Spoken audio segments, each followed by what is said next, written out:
घने जंगल के फर्श पर सूरज की रोशनी पड़ती है, जैसे कि मिट्ठू एक चंचल खरगोश अपने दोस्तों, एक गिलहरी और एक हिरण के साथ झाड़ियों के बीच से उछलता है।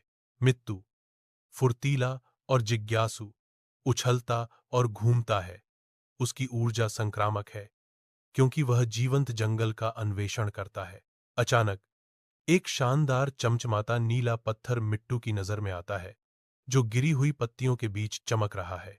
उसका चंचल व्यवहार तीव्र जिज्ञासा में बदल जाता है जब वह रहस्यमय चमकती हुई वस्तु के पास पहुंचता है। मित्तू ध्यान से चमकीले नीले पत्थर को उठाता है। उसकी रोशनी उसकी चौड़ी, विस्मय भरी आंखों में चमक रही है। जंगल के एक खुले स्थान में मिट्ठू की उंगलियां एक नीले पत्थर को छूती हैं और प्रकाश की एक चकाचौंध कर देने वाली चमक निकलती है। उसके सामने एक छोटा, मिलनसार जिन्न प्रकट होता है।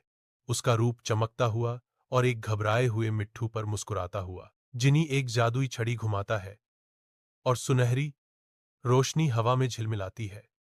एक जादुई आभा इसे घेरे हुए है। जिन्न की आवाज गूंजती है, तुमने मुझे आजाद किया है, इसलिए मैं तुम्हें एक इच्छा पूरी करने का वरदान दूंगा। मित्तू सच्ची आशा भरी नजरों से कहता है, मेरी इच्छा है कि हमारे जंगल में कोई कभी भूखा न रहे। जंगल नए जीवन से स्पंदित है। शाखाओं पर लटके रसीले फल, ताजी सब्जियां धरती पर एक हरे भरे कालीन की तरह बिछी हुई हैं। नदी अब शुद्ध पानी के एक चमकते रिबन की तरह पुनर्जीवित परिदृश्य से शानदार ढंग से बहती है। शेर, हाथी, बंदर और हिरण, जो कभी प्रतिद्वंद्वी थे, अब शांतिपूर्ण सद्भाव में एक दावत साझा करते हैं। शांति का एक चमत्कार। मित्थु मुस्कुराता है। उसका दिल इस गहरी समझ से भर जाता है कि उसकी दयालुता ने यह लुभावनी